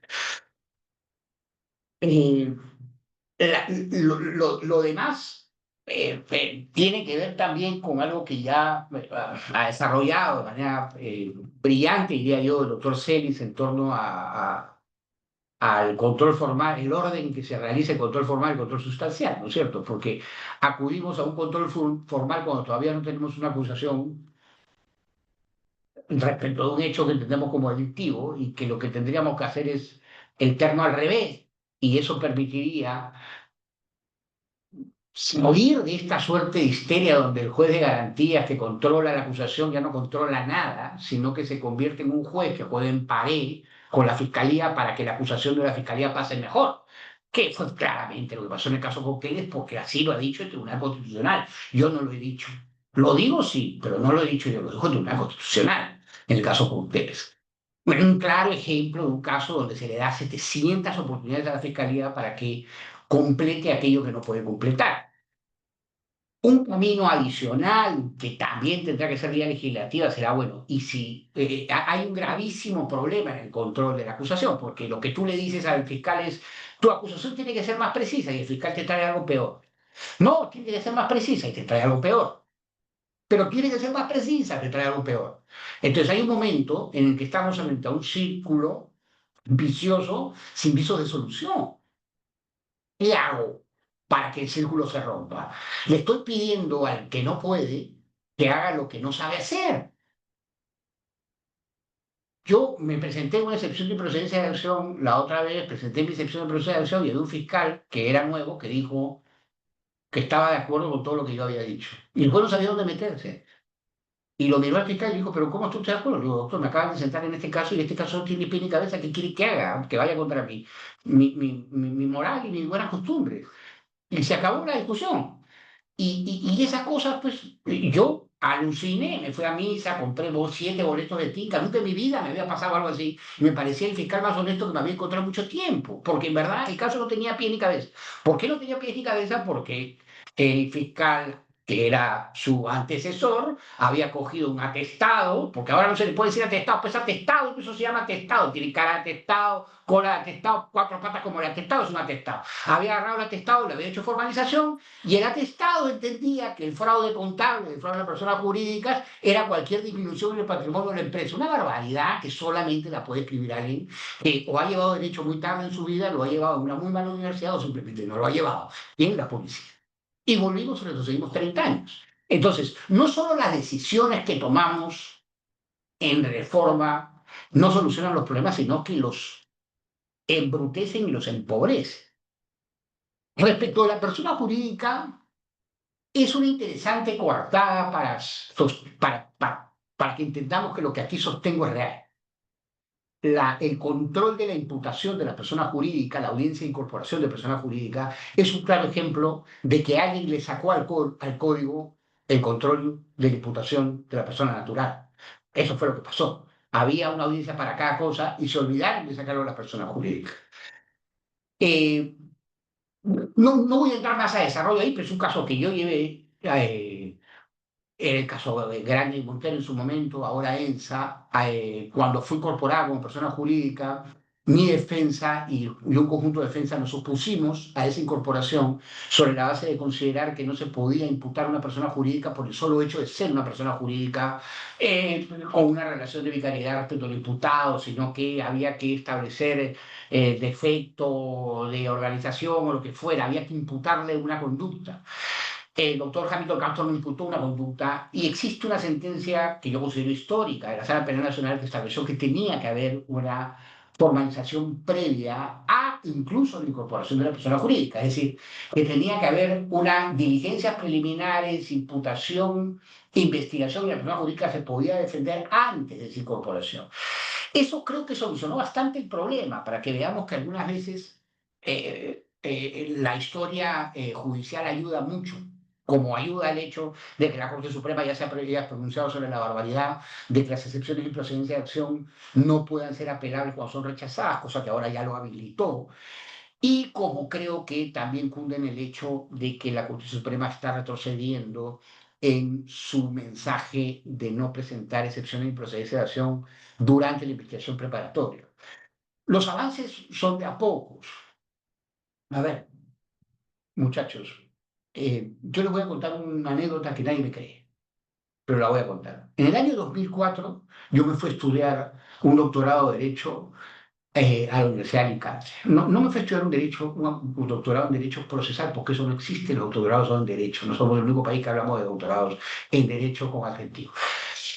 Yo, cuando estaba allí, me llamaron un conjunto de abogados en el conocido caso de salvataje financiero y me preguntaron que qué pasaba si el fiscal supremo, en esa época y en ese antiguo código, no sostenía la acusación si la Corte Suprema podía pronunciarse por la revocatoria del sobreseimiento de un caso. Yo, en el año 2004, dije, no, sin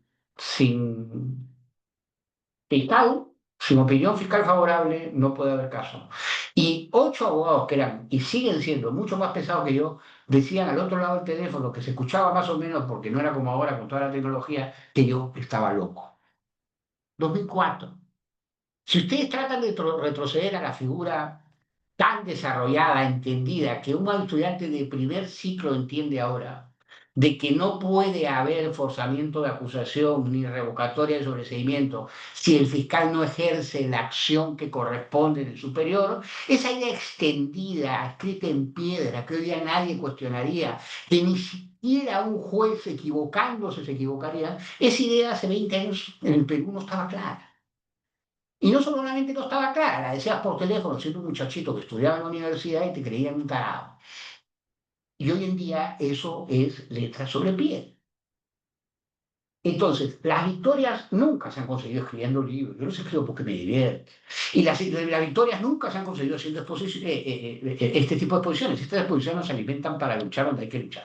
Las victorias siempre se han conseguido jurisprudencialmente. Y lo cierto es que hace 5 meses, 6 meses, no había apelación de excepción de procedencia de acción y ahora hay. Y lo cierto es que hace 4 o 5 meses los jueces dejaban pasar hechos que no habían formado parte de la investigación por cuestiones como la de progresividad. Y hoy día el Tribunal Constitucional ha dicho de que eso no puede pasar. Lo cierto es que hace 6 meses se decía que la excepción de procedencia de acción rechazada no era apelable y la Corte Suprema ya dijo que es apelable. Lo cierto es que hace 6 meses se decía que podía existir una prisión preventiva sobre la base de la existencia de un potencial peligro de reiteración delictiva y hoy día más o menos hay jurisprudencia consolidada que lo prohíbe y un largo etcétera.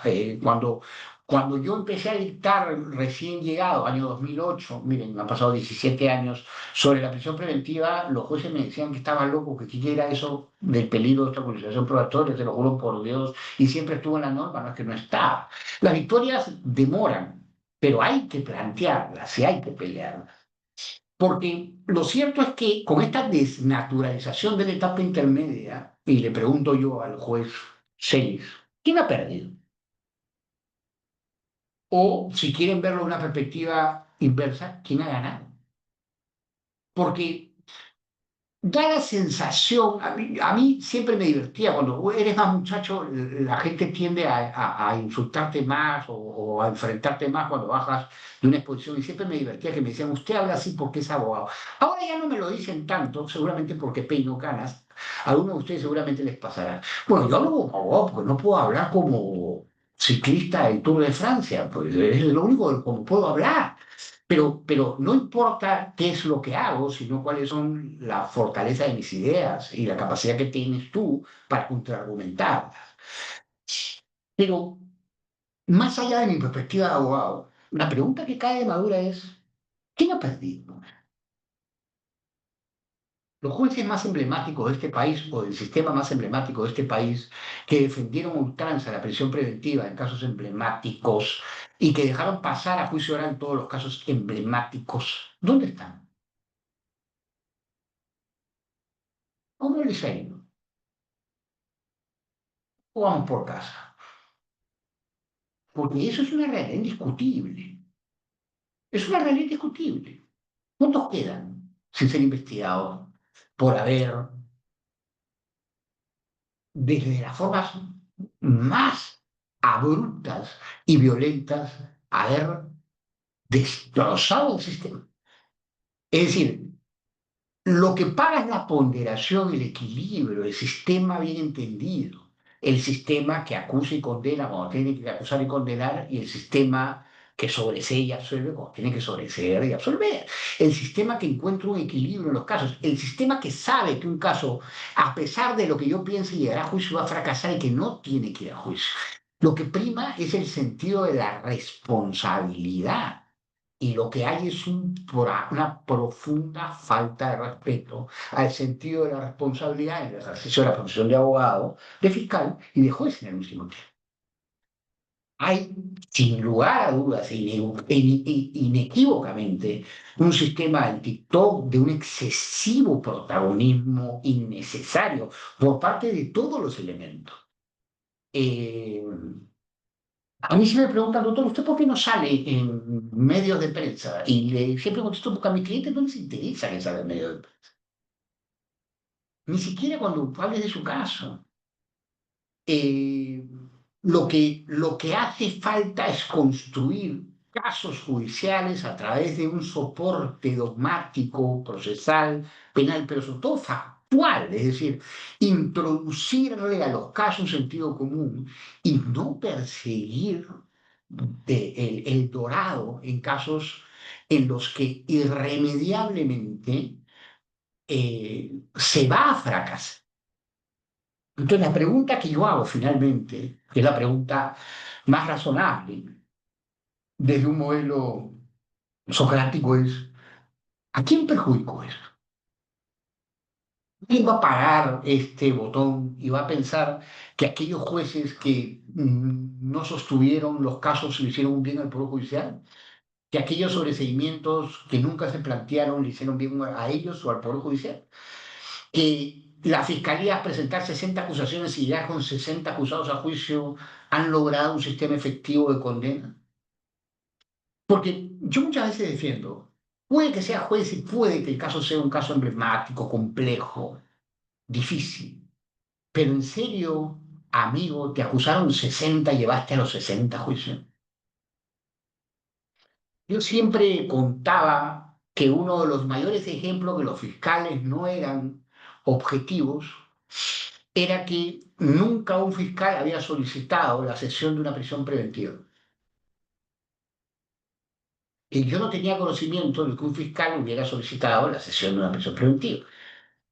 Es decir, si existen sesiones de prisión preventiva por modificación de las circunstancias y los abogados la piden constantemente, tendría que haber dentro de todos los fiscales objetivos de esta sociedad un fiscal que hubiera dicho: por favor, varíen la prisión preventiva porque los presupuestos que tenía se han desvanecido.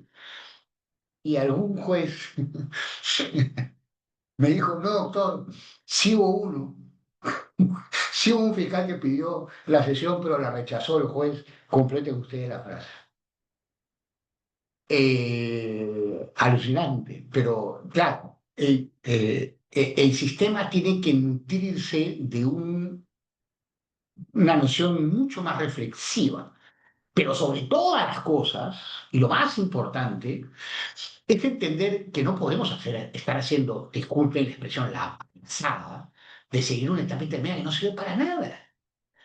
Yo me considero y me consideraré hasta que me muera un hombre pragmático, sobre todas las cosas pragmático. Soy teórico por necesidad, pragmático por convicción. Y lo más importante para mí aquí y ahora es, esta etapa intermedia no sirve de nada. Y dura un montón de tiempo. Porque, vamos a ver, alguien me podrá decir, doctor, nosotros que estamos en tal región, las etapas intermedias duran 6 meses, ¿no? Un montón de tiempo. No, o sea, no nos... Uno de los grandes problemas que tenemos como sociedad es que normalizamos cosas que no debiéramos normalizar. Y les voy a decir una cosa, en tu región dura 3 meses la etapa intermedia. Eso es un montón de tiempo, un montón.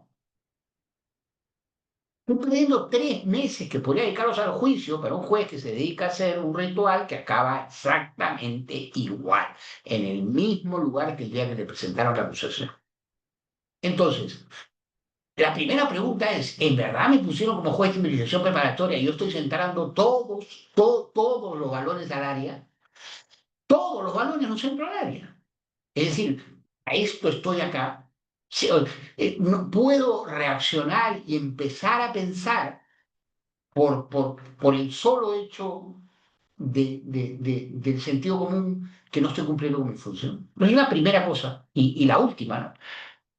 Alguna vez una sala de la Corte Suprema de Justicia de la República, el doctor Carlos Caro Coria hizo un análisis y el análisis arrojaba que de la cantidad de casaciones que se presentaban ante esa sala, se calificaban, es decir, se llevaban al fondo, creo que eran, si alguien me corrige, creo que el doctor Solís también estuvo involucrado en ese análisis, creo que eran el 5 o 6% las que se calificaban.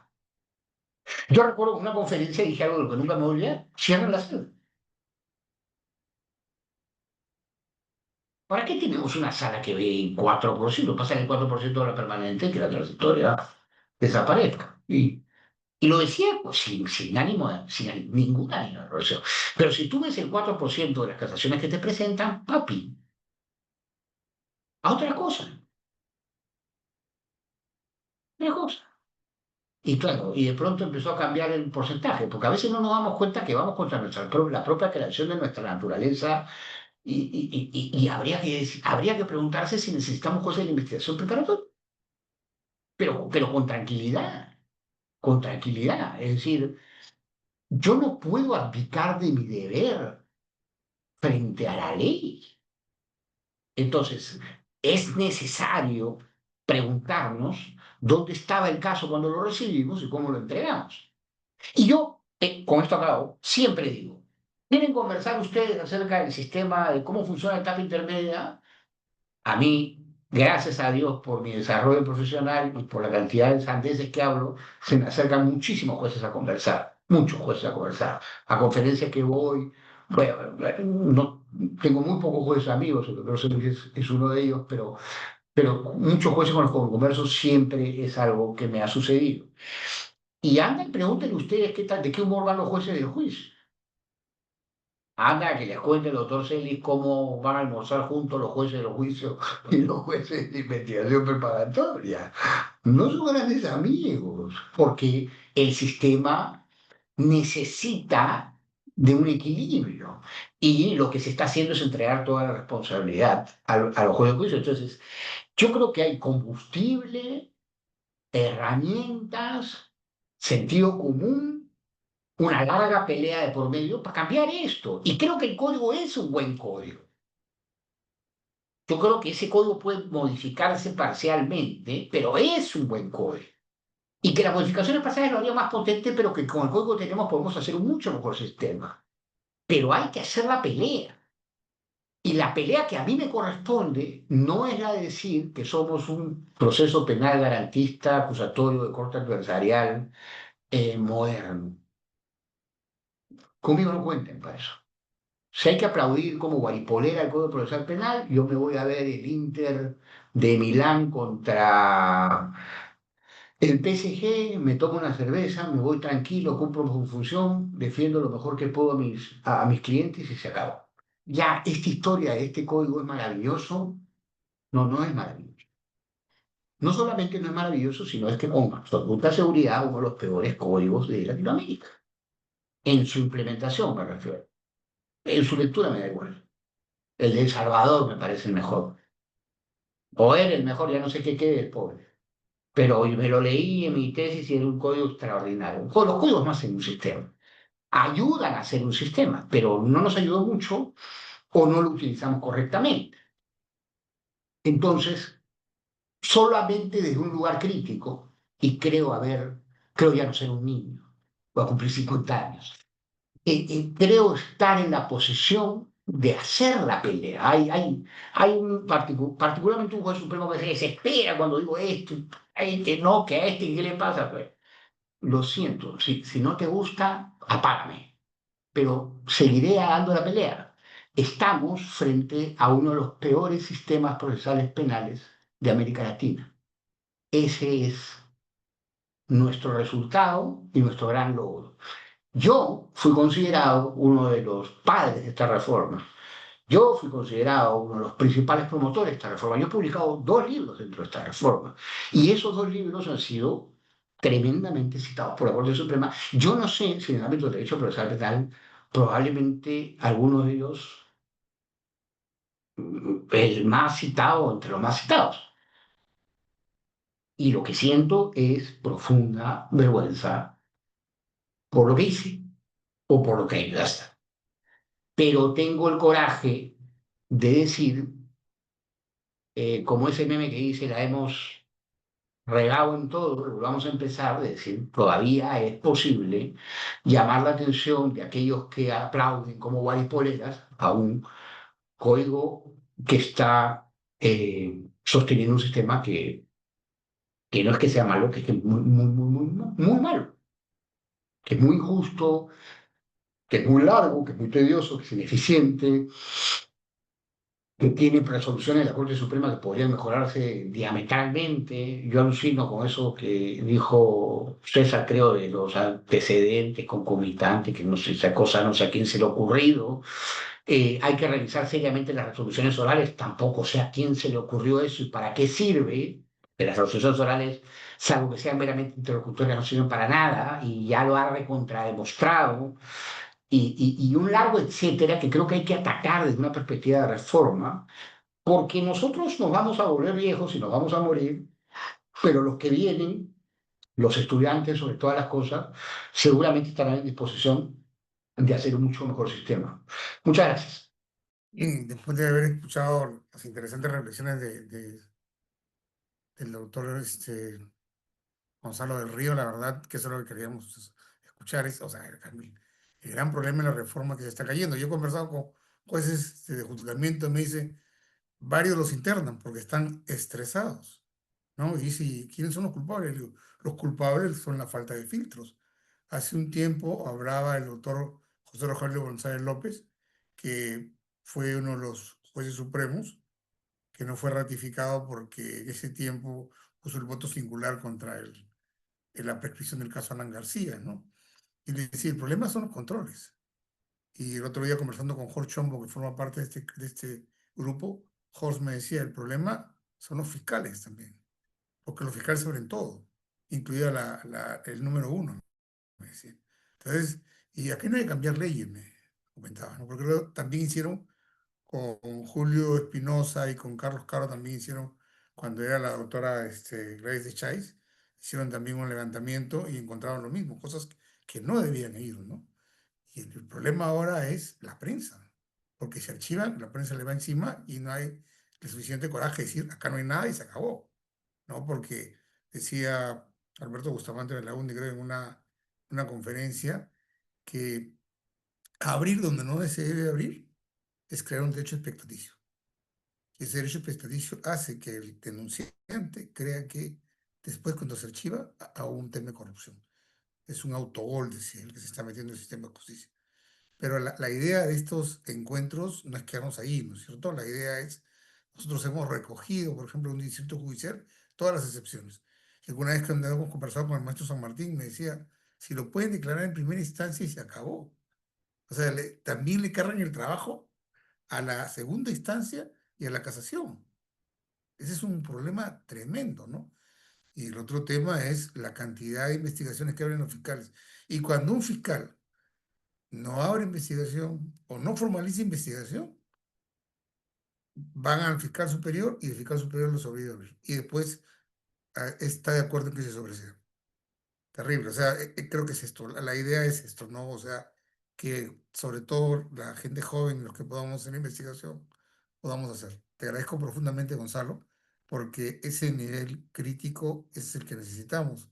También a César Cochea, a Paul Ruiz y sobre todo al maestro Francisco Mendoza, Francisco Celis Mendoza, Aima, porque creo que ellos están en esto, ¿no? O sea, todos los días estamos. Otro tema, sí, rapidito, creo que han tenido que ampliar ya el plazo porque que se habían declarado el estado de cosas inconstitucional en los penales, parece que lo han ampliado unos años. Sin embargo, hay gente que le han puesto 5 años de pena efectiva un día antes que salió la ley y nadie quiere adecuarlos. Bueno, esos son más temas que tratar. Muchísimas gracias y a todos los que nos dan. Doctor Celis, muchas gracias, Paul, muchas gracias. Hasta luego.